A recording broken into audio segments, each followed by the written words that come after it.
Hello and welcome to the Tonight Show. My name is Blake Brunson, and today I will be interviewing Leslie Dadson from the First World War. So Leslie, what made you enlist in the war?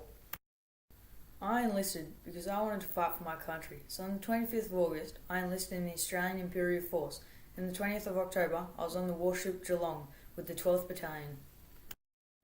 Which conflicts were you in when you were in service?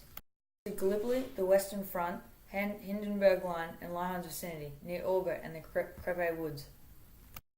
Can you tell us a bit more detail about these places you went to in the war? I first arrived at Gallipoli in the 25th of April with my battalion. While I was there, I was promoted to second sergeant. I was in Alexandria Hospital at the time. After we evacuated Gallipoli, my battalion and I moved to the Western Front in 1916. I was promoted to lieutenant later that year for my efforts. We were just back and forth with the enemy for a while, until 9th of April, 1917, when my battalion and I fought through the town of Borsies on the Hindenburg Lake. I then led two platoons forward and put our lives in line as we captured two machine guns under heavy fire. I gave a medal for my bravery, and I stayed at Borsies holding that line with my men until April 15th, when the enemy counterattacked at Langini Court. I was commanding B Company at the time. I gathered up some men to form a small party as a defensive flank, and though hard-pressed, refused to abandon our position, while narrowly escaping capture. I won a bar to the MC for this crazy stunt. After 8 months of being an instructor with some freshies, I returned to my cobbers in the 12th Battalion, March 1918, and on 10th of May I was wounded again. On 11th August, the enemy line in Lyons vicinity, near Olga and Crepe Woods, was heavily defended, but my company and I led with speed and determination, capturing 15 machine guns and 3 field pieces along the way. Because of my conspicuous gallantry and devotion to duty, I was awarded the distinction of Bar to MC for the second time.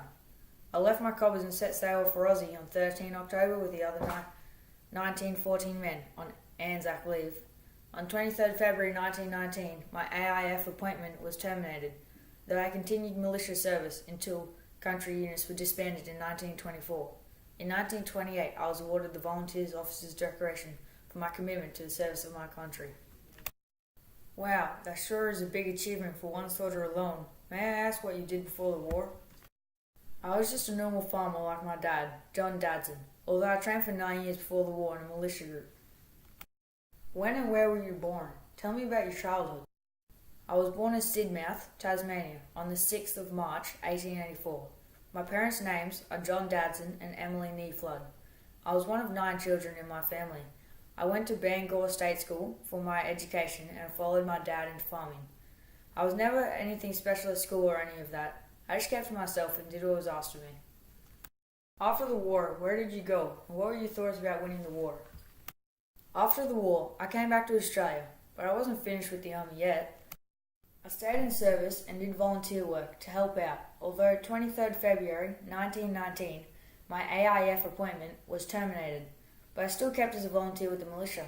I just couldn't give up the war. It became a part of me. Did you go back to being a farmer after the war let you go? I did go back to Sidmouth, Tasmania, my hometown, and back to the farm at Bangor in 1920. 1922, I became the inspector of the closest settlement board. I was also the first presidential of this local sub-branch of the Returned Sailors and Soldiers Imperial League of Australia. Like I said, I was just stuck with the war. It would never leave me. I was on the Lilydale Municipal Council for 3 years also. In between all of this, did you get around to getting married or having a family? Yes, in 30 October 1923, I married my beautiful wife, Margaret Ann Vaughan, of Ostwestra, England, at Anglican Christchurch, Essendon, Melbourne. We had 3 lovely children and lived in Lordstown from 1929 onwards. Although through my marriage and having children, it was hard because of some of the flashbacks I would have from the war. It got so bad sometimes I had to skip work. I'm very grateful for my family for staying by my side and helping me through these tough times. After you married and had children, did you retire or keep working?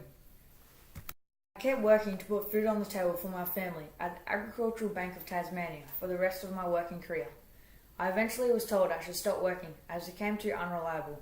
The flashbacks I would have every month or two started to come more often. I was having too many days off work. The boss said that I was starting to get old and suggested I retire. I got the hint that he didn't want any old sods like me hanging around anymore. He was in with the new and out with the old. Last question.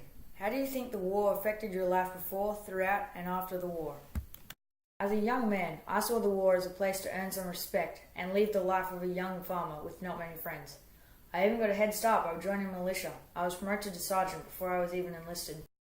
Although as soon as I landed at Gallipoli, I realised how bad the war was and how depressing it can be. Me and my cobbers had friends dying left and right. We were lucky to make it out of Gallipoli alive. I was similar at the Western Front and the rest of the places I fought at. By the end of the war, I was a changed man. I saw the world differently, but I also didn't know how to adjust back to the normal life after being at war for so many years. That's why I tried to stay in service for as long as possible. Once the army fully let me go, I had nowhere to go, so I went home, and it was back on the farm where I realised I can still live a normal life. That's when I met my wife. Not long after I met her, I was back on the track and didn't even think about the war. I got a good job and became a married man with children. Although as I started to get older, I had lots of flashbacks of the war and terrible memories. Whenever I was stressed, it reminded me of lost friends. Well, Leslie, that is one crazy story you have to tell. We are sorry for bringing back any painful memories. Well, that's what we have time for today. Thank you, Leslie, for your time and sharing your story with us. See you next time. I'm Blake Bronson, and you're watching The Tonight Show.